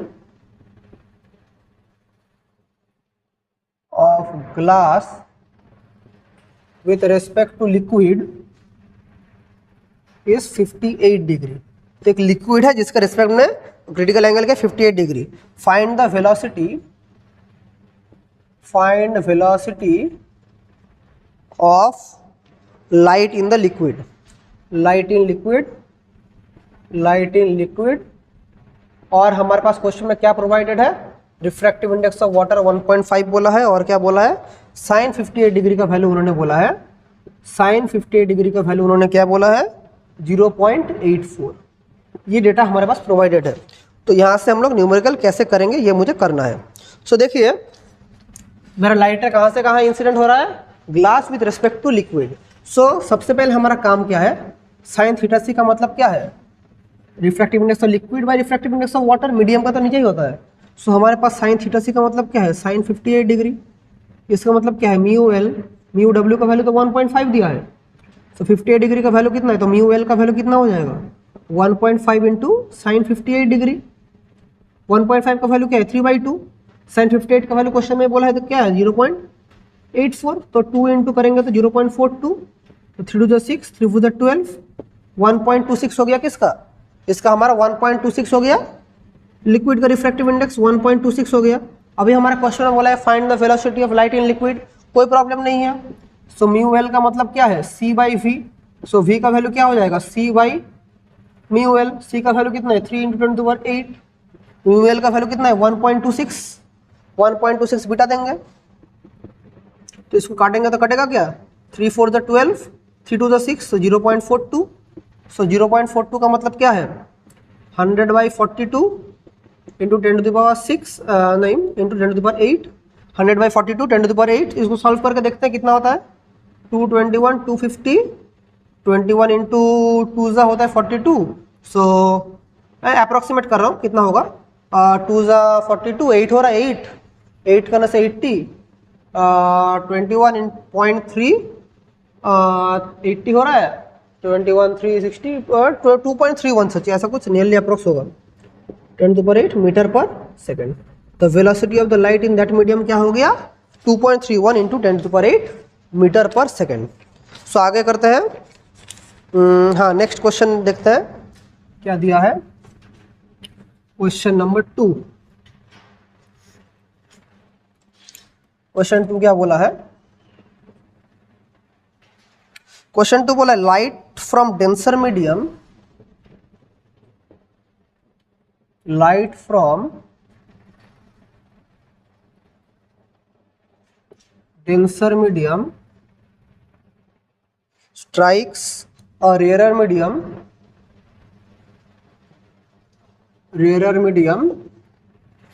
at angle I,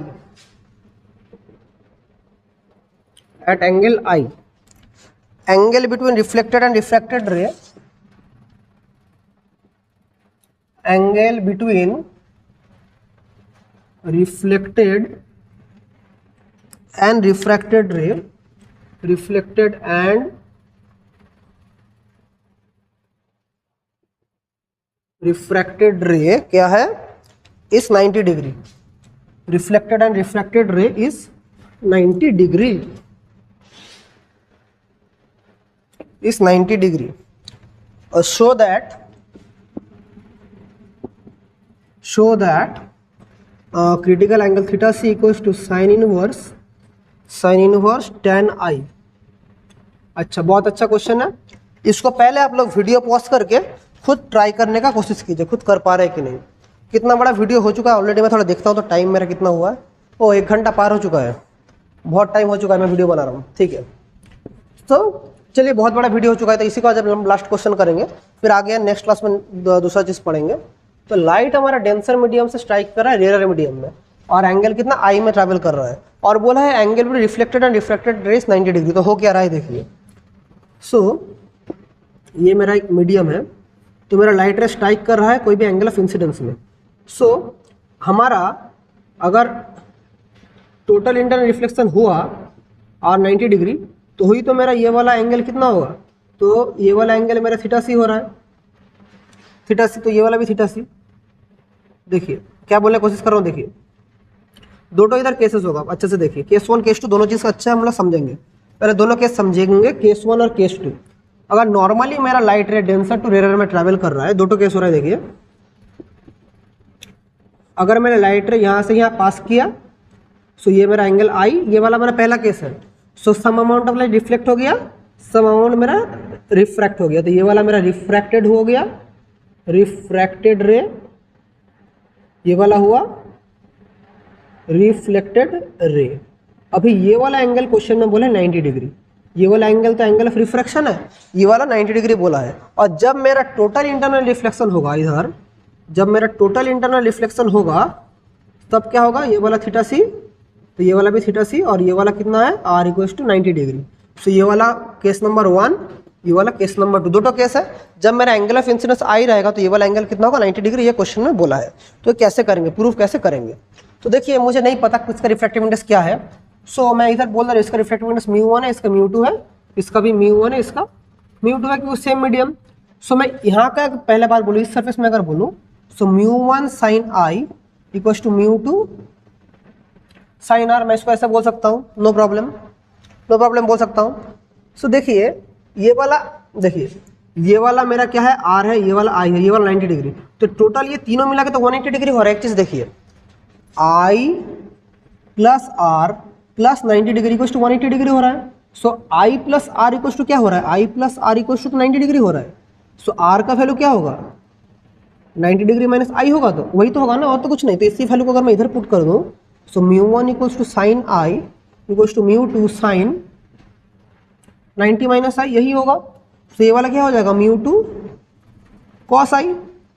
so μ1 sine I equals to μ2 cos I, ये वाला मेरा हो रहा है। सो यहाँ से मेरे पास क्या आ जा रहा है, sine I by cos I, sine I by cos I equals to μ2 by μ1, या tan आई मेरा क्या आ जा रहा है, tan आई मतलब μ2 बाई μ1। इसको इक्वेशन नंबर 1 देके रखिए।